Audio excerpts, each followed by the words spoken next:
Mark Burrows is our presenter to kick off this fall season of webinars at Coursters Guild. Here he is. Before I turn it over to Mark, I'm going to tell you a couple of things that you may not know about Mark Burrows. Okay, are you ready? Mark loves traveling the country, reminding people how amazing they are and how together they can do amazing things. Hopefully, you've gotten the chance to learn from Mark at a workshop or a reading session or someplace. When when you're with Mark Burrows, I feel like, and I'll just speak personally, that you are valued and loved. And today we get to talk about a resource that Mark has put together to help us do that for the youngest worshipers in our midst. Mark doesn't have perfect pitch, but he does have perfect dynamics. He can tell just by listening if a piece of music is loud or soft. That is amazing. Mark loves cinnamon rolls and tacos, but cannot stand peas. He's a Ravenclaw, and he adores classical music, especially Haydn for his sense of humor. Mark, are these currently your musical acts that you're into right now? Let's see. Or maybe these were earlier this summer. Lake Street Dive. Yeah, John Batiste. I love John Batiste. Cosmo Sheldrake. I've not heard of Cosmo. Yeah, Cosmo Sheldrake is British. He does really. There was a song for. I'm trying to think of what the commercial was, where it's "Come along, catch a heffalump." It's really creative. Uses recorded sounds, but also timpani and brass, and he's just very creative. Yeah, Oh my. I'll have to check yeah, it out. yep. Mark owns 10 pairs of Converse high tops, sometimes mix and matches to make even more pairs. Many of you might know that about Mark.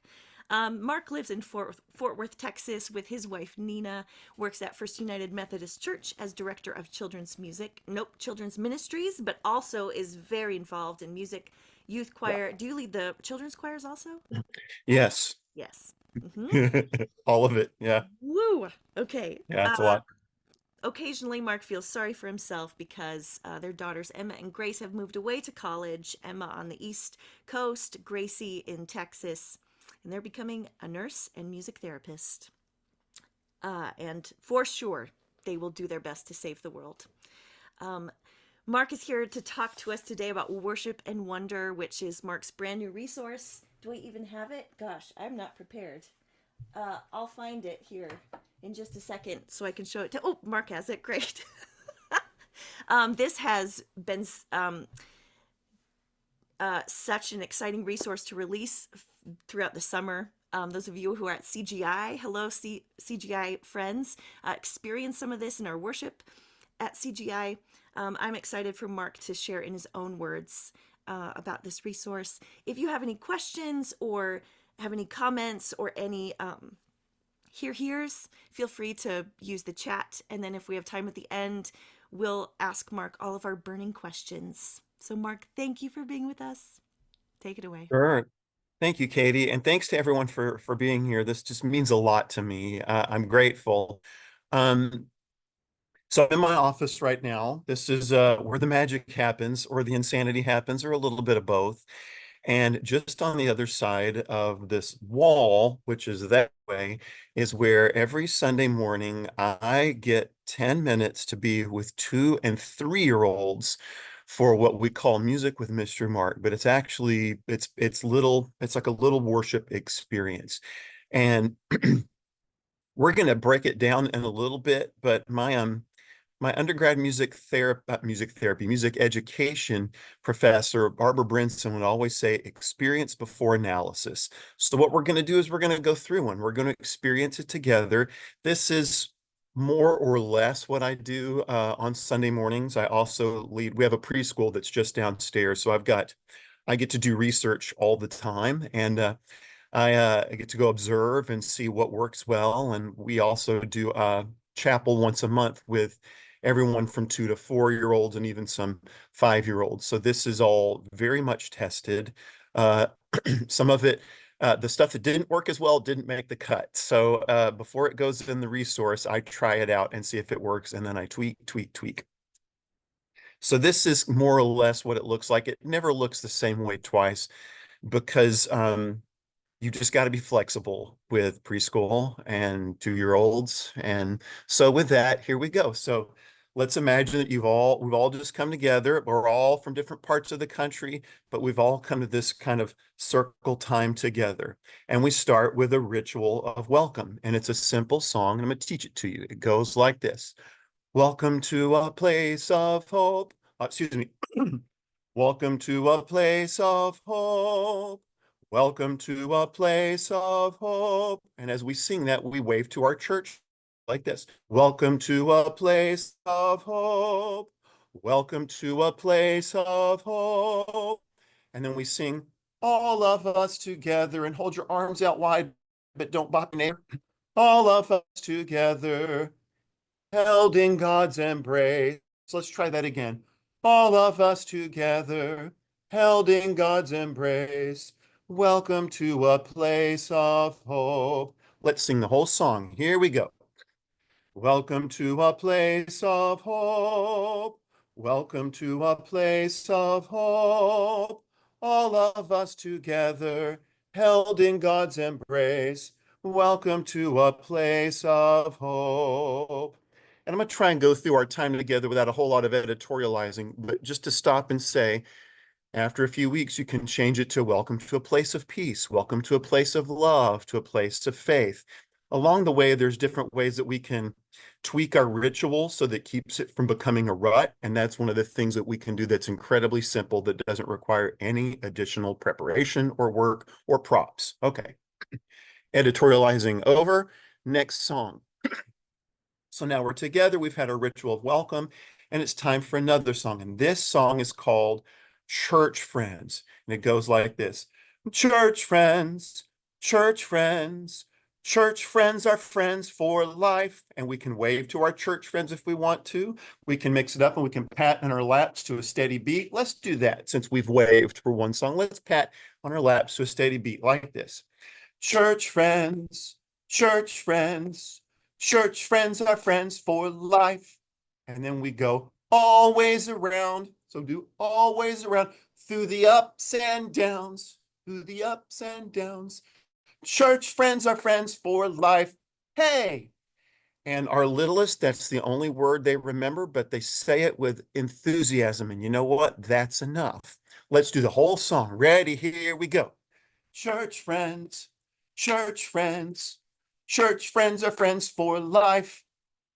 Always around through the ups and downs. Church friends are friends for life. Hey, let's try that again. You know, on the way here today, I had ice cream and my tongue a little frozen. Let's all sing it like our tongues were frozen from making too many ice cream cones. Here we go. Put friends, put friends, put friends are friends for life. Always around through the ups and downs. Put friends are friends for life. Hey, because you know, when you're with me, you get to be silly sometimes too. All right. So we've had our welcome experience. Now it's time to move into our Bible story experience. But first, I have a box. Would you like to see what's inside the box? But am I just going to show you what's in the box? No, Mr. Mark. What do we have to do first? Sing the song. You know, when you work with preschool and when you have a preschool downstairs, you realize that there is a song for everything. Yesterday, I was walking down the hall and some kids were coming upstairs and their teachers leading the way and they were singing, my right hand's on the rail, my right hand's on the rail. I'm walking up the stairs today, my right hand's on the rail. There's a song for everything. So every time we move from one thing to another thing, there's a little song. And this is how the song goes for the box. It goes like this. What's in the box today? What's in the box today? Tell us, tell us, tell us, please. What's in the box today? And everyone in the preschool here, everyone in children's ministry here, everyone in big church from people who are 2 years old to 92 knows what's in the box today. Because also we'll do that during our children's messages in big church. So let's see what's in the box. And still not a puppy.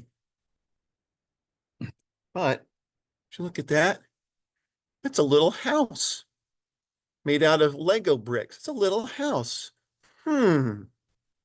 I wonder, what does this little house have in the Bible? Say, Mr. Mark, what does that little house? What does that little house have to do with the Bible? Have to do with the Bible? Let's find out. Look what I've got. My favorite book in the whole world, the Bible. And we're going to read a story in the Bible and see what the Bible story has to do with this little house. But am I just going to open the Bible and read the story to you? No! What do we have to do first? Sing the song. Okay, now here's how the Bible song goes. It goes like this. This is the Bible, the book of God's love. This is the Bible, the book of God's love, written by people inspired from above. Oh, this is the Bible, the book of God's love. Let's try that, and you sing along with me, and you can hold your Bibles. This is the sign language for Bible. That's the sign for Jesus, and that's the sign for book. And the Bible is the Jesus book. So if you want to hold your Bible while we sing, and remember to sing nice and high when we hold our Bibles over our heads in that part. And that's the part that kids remember the most. Here we go. This is the Bible, the book of God's love. This is the Bible, the book of God's love, written by people inspired from above. Oh, this is the Bible, the book of God's love. And every child in our program here knows that the Bible is the book of God's love. It's not the Bible of how to win arguments on Facebook. It's a book about kindness. It's a book about respect. It's a book about justice. It's a book about helping other people. It's a book of God's love. And our Bible story, oh, this is one of my favorite Bible stories. This is about two women named Naomi and Ruth. And this is a body tag story. So I want you to listen very carefully. Anytime I mention a part of the body, you have to tag it. So if I say nose, yeah, touch your nose. If I say belly button, we got to touch our belly buttons. Ready? Here we go. And some of these are going to need you to stretch a little bit. So when you have to bend down to touch your feet in a second, don't bonk your head on the desk. Okay, here we go. Once there was a woman named Naomi. She lived in Bethlehem with her husband and two sons. They were each the apple of her eye. Careful not to poke your eye. One day there was a great famine and they had no food to eat. So Naomi and her family had to use their feet and travel away from their home. They made it to a place called Moab, where there was plenty of food to fill their bellies. But one day Naomi's husband became ill and died. Still, Naomi had two wonderful sons who took good care of her. One day the sons fell in love with women in Moab, and each offered their hand in marriage. Now Naomi had two wonderful daughters-in-law. Then something sad happened. Naomi's sons died. Her heart hurt so much. Naomi was all alone, except for her two daughters-in-law. Naomi told them, "Go back to your families. You have been very kind to me, but you are still young and can get married."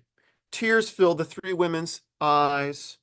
One of the daughters-in-law, Orpah, went away, but the other daughter-in-law, Ruth, shook her head, nope, and stayed by Naomi's side. Ruth said, "Don't make me leave you. Where you go, I will go. Where you live, I will live. Your people will be my people, and your God will be my God." And Ruth stayed with Naomi and cared for her. One day, Ruth married a man named Boaz. They had a baby, a grandchild for Naomi to love and care for. Naomi's heart was happy. And that's our Bible story. Now, remember, we had this little house, and isn't it interesting that Ruth and Naomi stayed together, and while they didn't live in the same houses to start with, they had a home together. And wherever they went together, it was home, because that's what home really is. It's not just a place that holds our stuff. Wherever people are together caring for each other, wherever people are together loving each other, wherever you know that you feel loved and cared for, that is home. And Naomi and Ruth found home in each other. And you know what? Whenever we're surrounded by church friends, we can feel home too, because church friends are friends for life. So, what I want you to do right now is I want you to turn to your neighbor. And some of you may be watching this in a coffee shop right now, and this is going to get kind of awkward. I want you to turn to your neighbor and say, "Hey, neighbor, we're church friends. Church friends are friends for life." Turn to another neighbor and say, "Hey, neighbor, we're church friends. Church friends are friends for life." Well, speaking of church friends, it's time for a visit from one of our favorite church friends. You ready? I wonder who it is. All of my kids know. Hello, everybody. Yes, indeed. Yes, indeed, my darling. Hey, it's Charlie the church mouse. Hi, Charlie. Hi, Mr. Mark. Hi, friends. Hey, Mr. Mark. Yes, Charlie. What, can we play a game? I would love to play a game. Kids, do you want to play a game? Yeah, yeah. So let's play teacher, and you'll be the teacher, and I'm gonna sing a song that we learned earlier. And if I mess up and I don't get one of the words right, will you help me? Kid, you'll help? Yes. Okay, ready? You ready, Charlie? Uh-huh. Here we go. This is a song. You want to do, oh, church friends. Sure, yeah, yeah, we can do that. Okay, here we go. Church snacks, church snacks. No, Charlie, it's not church snacks, it's church friends. Oh, okay. Let me try that again. Church friends, church friends, church friends are friends for a minute or two. A minute or two. No, church friends are friends for life. Okay. Church friends, church friends, church friends are friends for life. Always around through the ups and downs. Church friends are friends for life. Quack. Well, I think the last part is hey. Oh, okay. Maybe we should all try it together. Let's all sing it together. Here we go. Charlie, you ready? Here we go. Church friends, church friends, church friends are friends for life. Always around through the ups and downs. Church friends are friends for life. Hey, yay, Charlie. Let's hear it for Charlie. Yay. All right, Charlie, why don't you go back and hang out and maybe have some peanut butter? All right, here we go. All right, everybody taking a deep breath. Let's have a prayer together. And you know, when we're praying, we're talking to God and we're listening to what God has to say back. And we don't have to pray with our eyes closed, and we don't have to pray with our hands folded and our heads bowed. We can pray however we want. It's all about talking to God and listening to what God has to say. So repeat after me. Dear God, thank you for church friends. Thank you for love. Thank you for helping us to feel at home. Amen. All right, it's time for our ritual of goodbye. Everybody say bye to Charlie. Bye, Charlie. Everybody say bye, tiny house. Bye, tiny house. Everybody say bye, box. Everybody say bye, Bible. Bye, Bible. So I want to teach you another song because a little bird told me that you wanted to learn another song, and that is Little Bird. Everybody say hi to Little Bird. Hi. So, Little Bird, you would like to teach the kids a song? Uh-huh. Well, how about I sing, and it's an echo song. I'll sing part, and then you sing it back to me. Does that sound okay? And you can listen to me and to Little Bird, and then we'll have something else we'll do in just a second. Okay, I'll start. Here we go. I am loved. I am loved. I am not alone. I am not alone. You are loved. You are loved. You are not alone. You are not alone. Made by God, made by God, one big family, one big family. All are loved, all are loved. No one is alone, no one is alone. Hey, I've got an idea, little bird. This time, why don't you lead the song and the children can echo you? Does that sound like a good idea? Uh-huh, uh-huh, uh-huh. Okay, you ready? Here we go. All right, and echo little bird. Or little bird, take it away. I am loved. I am not alone. You are loved. You are not alone. Made by God. One big family. All are loved.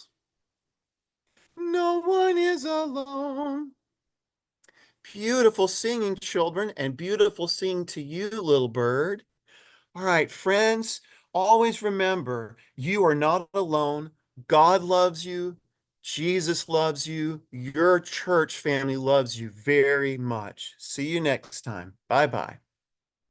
And so that's our time together. Now, that took a little bit longer because I wanted to stop and explain things along the way, but that typically lasts about 10 to 12 minutes. And there's a couple of things that I could have done differently. For example, there was the place where we sang with our tongues out. That wasn't just so we could mix it up. It was also so they could get another repetition of hearing and singing the song. So the next time they came to see me, it might be a little bit stronger, but there's other things we could do. We could sing loud, we could sing soft, we could sing fast, we could sing slow. Um, During the Bible story, there are ways to take that and mix it up. I could like we did the body tag, we could do the same thing with the body tag, but stopping every paragraph and then singing church friends, because that song has a kind of connects, I think, really well with the Ruth and Naomi story. So I wanted to kind of, now that we've had that experience, I wanted to kind of walk through the different parts of it and the why behind it and some of the how and show you some stuff. We're going to get to a lot of show and tell now. Um, we that work with preschoolers like show and tell. So one thing I want to say is that this resource it's a worship resource primarily. It's not a choir resource. It's not choir curriculum. It really truly is specifically first and foremost a worship resource. There's lots of music in it. As I mentioned earlier, in preschool, there's a song for everything, for washing hands, for cleaning up, learning the alphabet.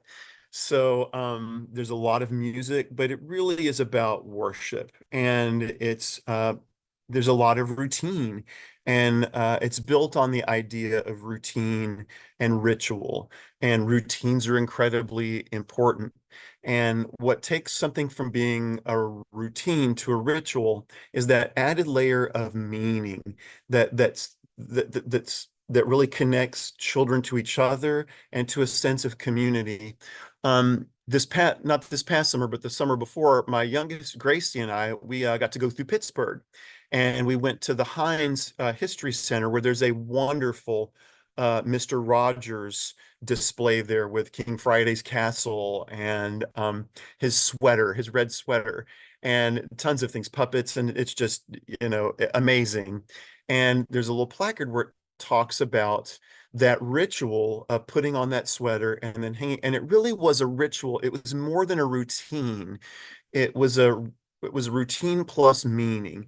It was saying, you can count on me. You can depend on me. You can trust me. I'm going to do the same things in the same way. And that helps young children in particular feel safe and secure, both physically and emotionally. And so it really was a ritual, which I just, again, it just astounds me. I shouldn't be surprised from the ordained Presbyterian minister Fred Rogers that he would think ahead like that. So it really is, this is about creating ritual and trying to do things in the same way. I'll talk more about that as we go. So the first part is the ritual of welcome, setting the stage, the space. And we start with a couple of songs like Welcome to a Place of Hope. So all of us together held in God's embrace. I'm going to skip ahead to something I'm going to talk about a little bit later, which is the importance of puppets.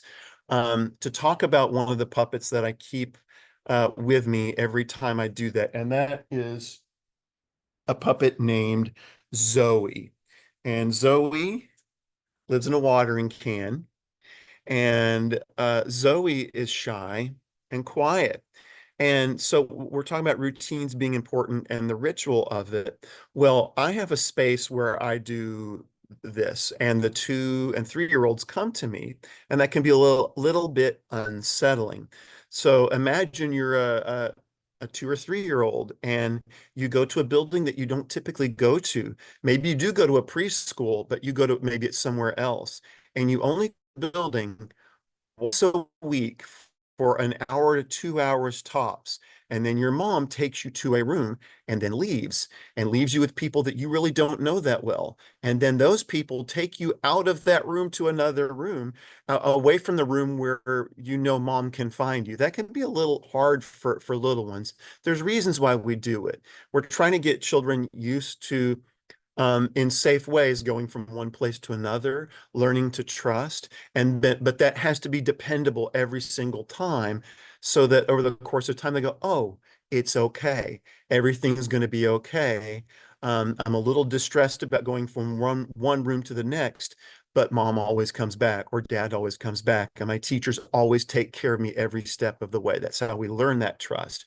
But it can be a little bit hard at first. And so I have to read the room. And if I've got a couple of criers, sometimes a teacher will say, "Do I need to do I need to take them down the hall?" I'm like, "Absolutely not. They are just fine right here."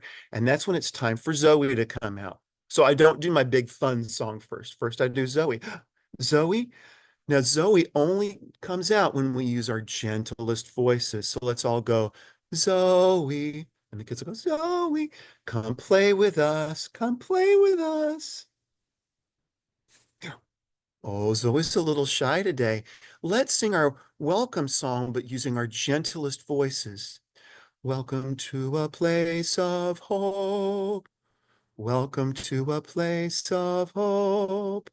All of us together, held in God's embrace. Welcome to a place of hope. Hey, it's Zoe. What, what's that? And Zoe doesn't talk to anyone but me. Zoe whispers, and the quietest those children get all morning is when Zoe is whispering to me. Uh-huh. You wanted to say hi to the children? A- And you wanted to say that it's so nice that you were shy and a little worried about coming out, but because they're so gentle and sweet and love you that it's okay, and you love them too, and you want to blow them a kiss. Oh, thank you, Zoe. Everybody say bye to Zoe. And then Zoe goes back down.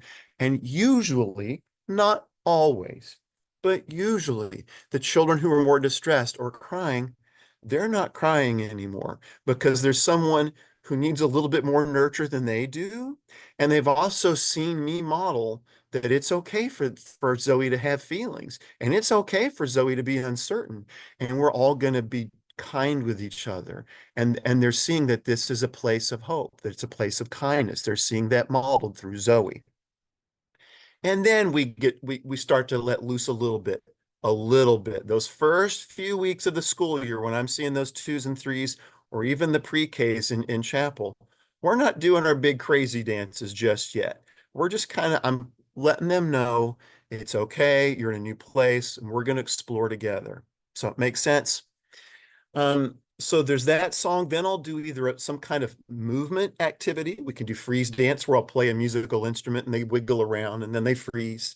Or we'll just do something where we stretch, or we'll do a song that has movement. Sometimes this is where, if the Bible story is going to have a little simple sung refrain, This is where I might teach that so they know it, so they know what comes up in the Bible story. We're not having to stop and teach a whole lot of things. A lot of this is kind of we flow. There's not a lot of it's not a lot of choir practice. A lot of echo songs, simple songs. Sometimes the songs are piggyback songs to existing melodies like Twinkle Twinkle Little Star or Row Row Row Your Boat, like that, right? All right, so now we have the box. And we could skip this, but it's so much fun to have something physical, something three-dimensional. Um, and it's always something simple. I don't have anything I take out of my box that you've got to go buy. It's stuff you can find around a church preschool or a Sunday school.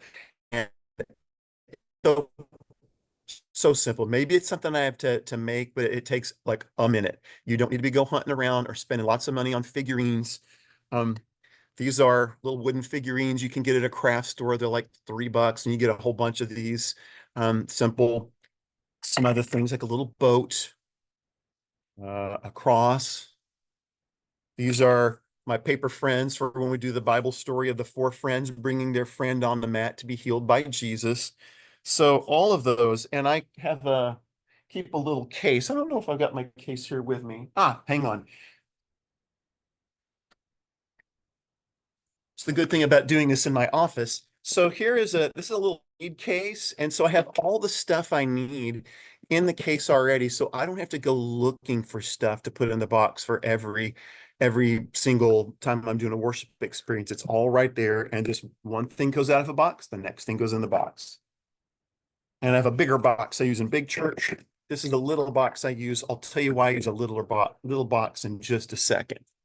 All right, so then we have the Bible story experiences, and those are all in the resource. For example, here's what that looks like. So it's completely scripted, and it's in. And you notice, well, this is an old book that I have used as my prop Bible for years. And what I do is I just put that Bible story in there. So it's a script that I'm reading from the Bible, so it doesn't feel so much like I'm glued to a script. That makes sense. Um, it's always interactive. And sometimes I wrestle with that. Like when I'm working with kids, are they more interested in the interactive part and and they're listening for the next body part to touch more when we're doing the tag story more than they're actually listening to the content of the story? And the answer sometimes is yes, but they're getting the story and we will do the story several times and little by little and it's hard to know sometimes what kids are picking up on. I assume they're picking up on all of it. Just because I've heard things that I've said before come back to me through the mouth of a child. And so that's just a good way to go about it. So I try to make it interactive, but simple interactive, nothing that's too wild or crazy. This can be done standing up and moving, but it can also all be done like in a circle time where we're seated. Um, another thing I keep with me is a picture Bible. And sometimes what we'll do, and I love the Spark Story Bible. I'm a United Methodist. This is put out by the Lutherans, and it's just wonderful. It's got so many stories. Um, it- they're done well. It's very child appropriate. They've got a lot of stories in here that aren't in other picture Bibles. And so sometimes we'll experience the story in the curriculum, and then I'll say, well, let's get out our picture Bible and let's see if we can find that story. And so I've got this bookmark because right now we're doing Esau and Jacob, and there it is. And go, and there's Esau's hairy arms. And so sometimes it's fun to do that just as another way to involve the Bible.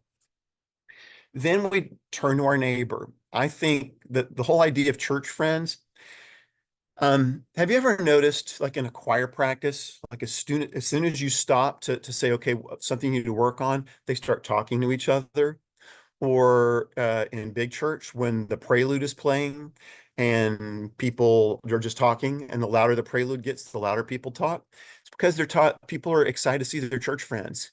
And there's a lot of electricity with that. And so I think it's important to live into that. And so I like the idea of kids facing each other and in big church grown-ups looking at each other. Church is liturgy means the work of the people, not the work of the people in robes, right? So getting some energy from people interacting with one another, not just always them looking at me and interacting with me. So you notice there's lots of opportunities to wave to our church friends, and then we turn to affirm our friends. And I think that's important because that's the church community. It's not just what Mr. Mark says, it's what my other friends are saying, that they're encouraging me, that they're supporting me, and that's going to mean a whole lot. So anyway, there's that. Now to the puppets. I cannot encourage you enough to give this a try. I know people have different opinions on puppets, and oh, I can't do a puppet voice.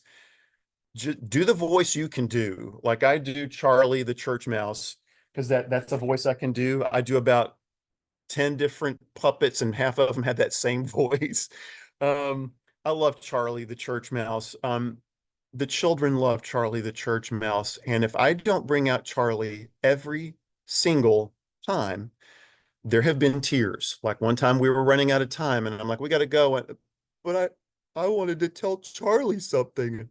So I got Charlie out, and they love it. Now there's a lot going on with this. First of all, anyone who's ever had, he's real soft, by the way, uh, experience bringing in a guest clinician knows that the clinician can say the exact same things that you tell the choir, but they listen differently. And that clinician is brilliant because there's someone else. So sometimes I'll have Charlie teach basically the same stuff I would teach, but they're listening more. They don't care that my mouth is moving. As soon as Charlie comes out, I'm invisible.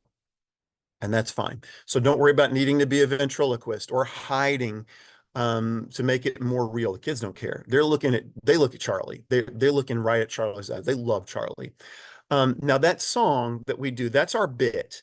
That's our standard bit. We do it just about every week. Sometimes we mix it up a little bit, but where he'll sing a song and get a word wrong, and then we'll teach him the right word, then he'll get a little bit further in the song and mess up, and so on. And the kids laugh every time. And sometimes we'll do that with a Bible story where we'll mix up details. And what I'm trying to do there is I'm teaching the children the song, but without being repetitious and boring. So although I will say this, littles like repetition a whole lot more than older children and adults do. So don't be afraid to repeat things. It helps build confidence, and kids feel confident when things are repeated. So with this age group, a little repetition, they love it. Um, but they're learning the song. Like they'll know the tune, but they won't know all the words. And so Charlie's teaching them the song, but it's through an active playing way. Or Charlie's teaching them the Bible story, and the kids are going, "Wait, that detail's not right.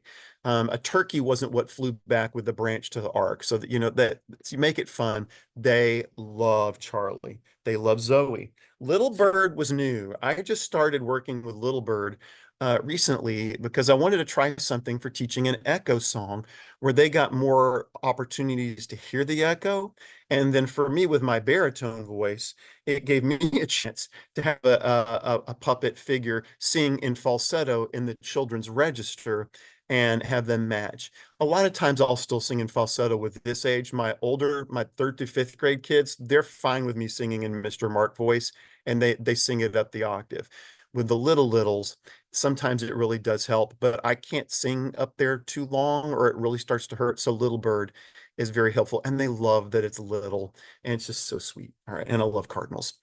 Um, so we've had then it's time for a prayer, and the prayer is always related to what we're doing. And there's so many instances in the Bible of prayer, and none of them are this Norman Rockwellian image of what prayer is supposed to look like. So I reinforce that in kids at a very early age. And then it's time for our ritual of goodbye, where we say goodbye to things. This is an incredibly important part of it. Did you notice that Mr. Rogers does it at the end of his show, where he does the same thing and he changes his shoes? And we say goodbye to things, or kind of like good night moon, right? Good night. And when our girls were little, we would go around the house saying goodnight to things, goodnight to pictures. And this is letting the children know that they're about to transition again and they're about to go back to their room. There's a lot of reasons why that's important. Number one, it just helps them transition. It helps them to in advance to know that a transition is coming. We've got a couple of children that I've been seeing who I've got some theories, um, but I'm not sure yet. But where I really feel like if they can depend on that transition and it happening at the same time and in the same way, that their anxiety eventually will go down. You know what I mean? Um, One child started crying, well, was crying for weeks coming to me and has gotten every week less crying and less crying and is really warming up to it and smiling until we get to the goodbye ritual, because then they know they already now they know the transition is coming. So my hope is over the course of the next few weeks that they see that as a constant, something they can count on, that's going to lead to less anxiety. But those that's why that ritual of goodbye is really important there. And then that song "No One Is Alone." Another song you can do there is "Do not be afraid, do not be afraid, God is with you." And every child in our church knows that song. That's from a resource. It's not, it's in a resource. It's called "Again I Say Rejoice" that Choristers Guild did, but it's not from a resource. It's from years and years of doing that song during hard times, and just happen to end up in a resource. So then I do a blessing and then they go. So you may have noticed in there as well that there's the fourfold pattern of worship, right? We gather, and so there's the welcome and gathering song. We proclaim, which has the Bible story, has prayer. Well, I forget what else is in the "Hey Neighbor" part, right? Where we're getting into the Bible. There's the respond, where we listen to Charlie and we respond. Then there's then we pray. And then there's the sending forth to go be God's people in the world with our goodbye song, our goodbye ritual, and then the blessing at the end. So it truly is structured after the fourfold pattern of worship, and that's intentional. I mentioned some ways of trying to keep the routine from becoming a rut. There's just tons of little ways to do that. For example, with the box, it could be a different object. Like just did last month here, we did the story of Abram and Sarai, who would later become Abraham and Sarah, and God's promise to them. And they're being fairly skeptical of that because they were so old. And so God took Abram out and gave him an object lesson, which we don't do, but with Abram, it worked, and showing the night sky and all the stars. Well, for a couple of weeks, it was those little figures, those wooden figures I showed you for Abram and Sarai. And then we brought out a little star to kind of mix it up. Um, there's so many different ways that you can change up, add different songs, incorporate instruments to keep the ritual from becoming a rut. Although, again, I will say, at this age, ritual and routine, repetition, that they love it. They love it. There was a Teletubbies, which was not my favorite, but Teletubbies wasn't made for me. It was made for children. And one of the things they would do is after they would do some whatever scenario, is you would hear one of them go again, again. And, as 35-year-old sleep deprived grown up, I'm like, oh no. But my daughter Emma's like, yes, again, again. So just we have to remember that with this age. So timing and schedule, I'm getting to the last little logistics, and then there should be time for questions. Hopefully, I will leave time for questions. So if you're lucky enough to get to work with like the different age groups, like 2-year-olds, then 3-year-olds, then 4-year-olds, 2-year-olds do 6 to 8 minutes, keep it short. 3-year-olds can go 8 to 10, and 4 and ups can go 10 to 12. And then if you've got them all mixed in, kind of stay in that 10 minutes. That really is the sweet spot. And that's what all the research suggests. If you go to preschools and watch them do a circle time, like a structured time where we're all sitting, and it really 10 minutes after that, it's go do free play. Now about the resource, it is it's 12. It's 12 different, 12 of these with the Bible story, unique songs, unique experiences, different objects for the box, etc. And that is because here at our church, we will do a Bible story for a whole month. And then we'll rotate to do another Bible story for a whole month. We do that with our academy, which is kindergarten through 5th grade as well. And there's a lot of reasons for that. One is because and maybe this is your experience too, we almost never see the same kids 2 weeks in a row. We're competing with soccer, we're competing with baseball, and some family situations are such that we would only see children once every other week anyway. So we want the kids to get the good stuff. We want the children to get these stories, knowing that we may only see a child once or twice a month at best. So we don't do 52 different Bible stories. We do 12.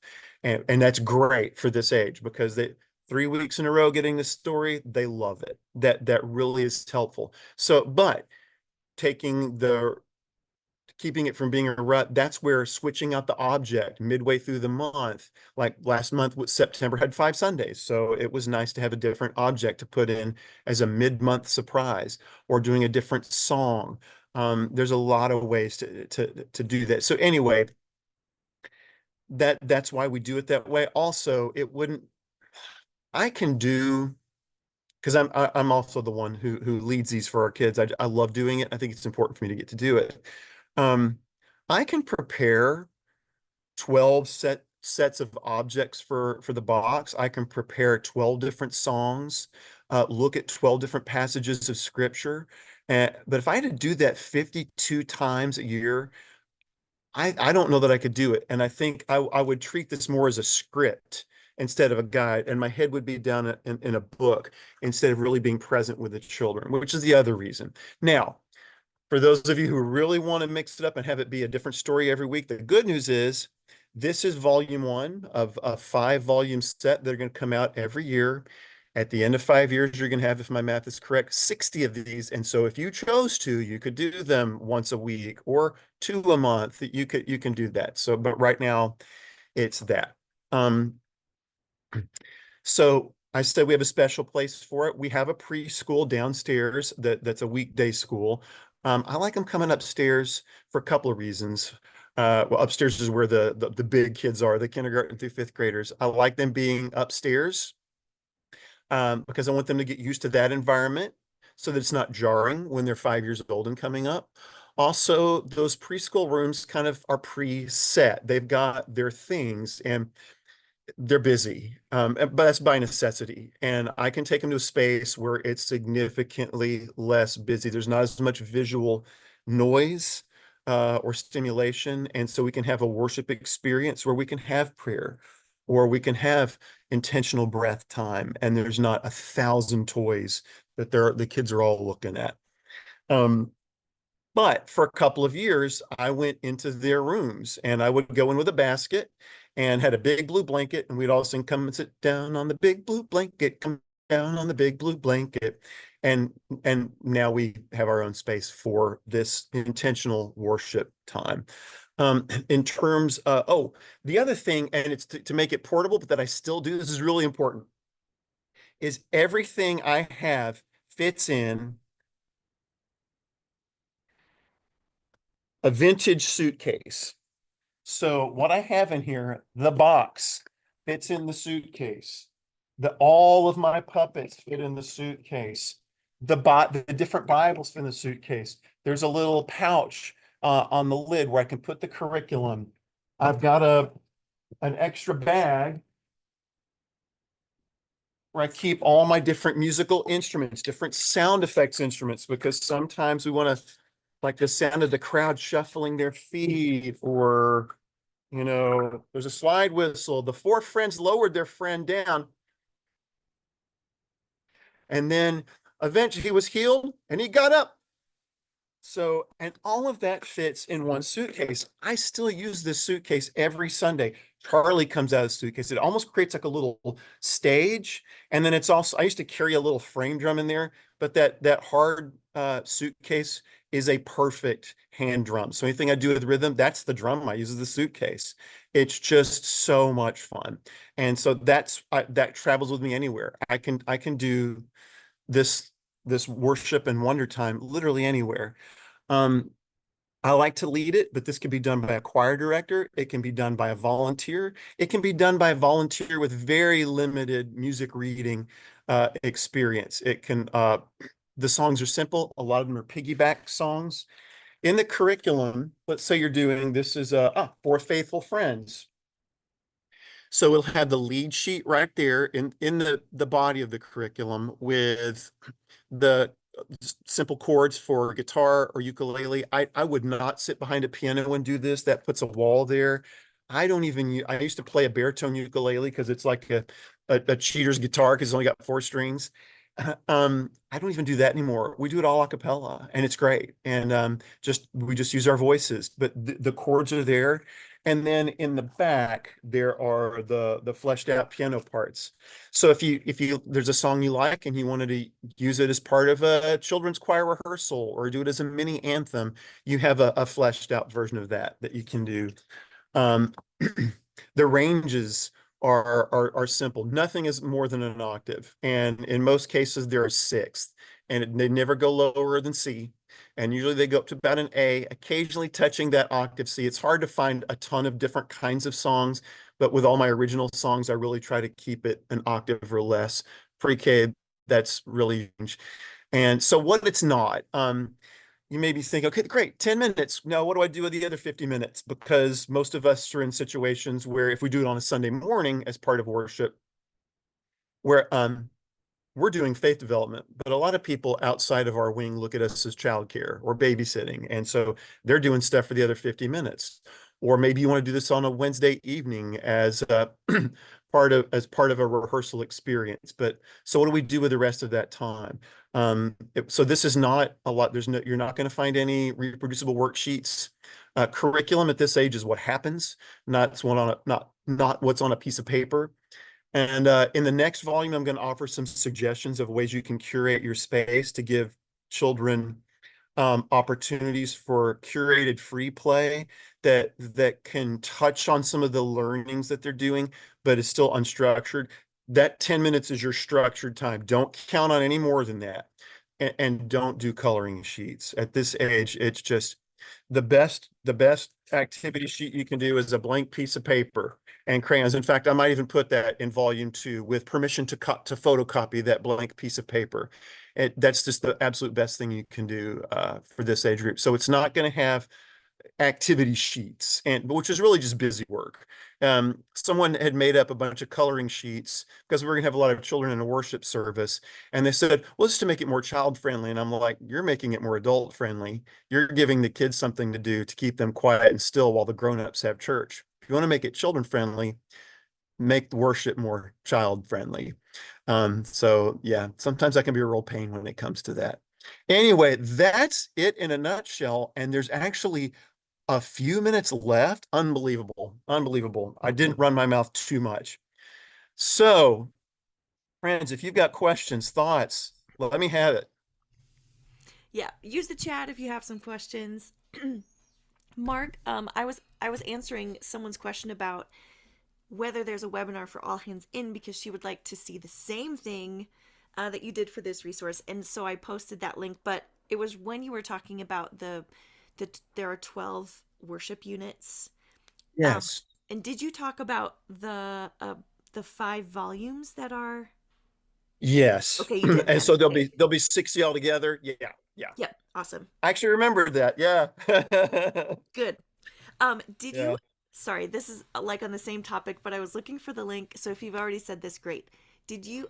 What one of the thoughtful things that I think you did in this resource is you were strategic about choosing which Bible stories you introduced in which months.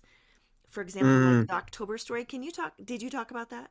I have not. Okay. Thank you. Yes. So in October, there's the church year and then there's the world that we all live in, right? Where there's Christmas music in November and all that.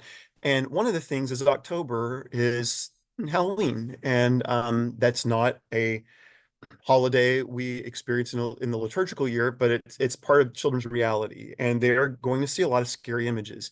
They're going to see commercials in an otherwise innocuous show, but scary images. They're going to go into a convenience store and see skeletons, and so there are scary things all around. Hurricane season is a scary time, and that's coming later and later.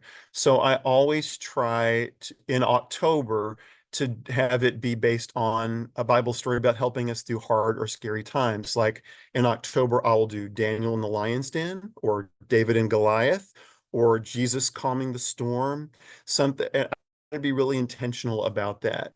In April, I typically do something around earth stewardship or the environment.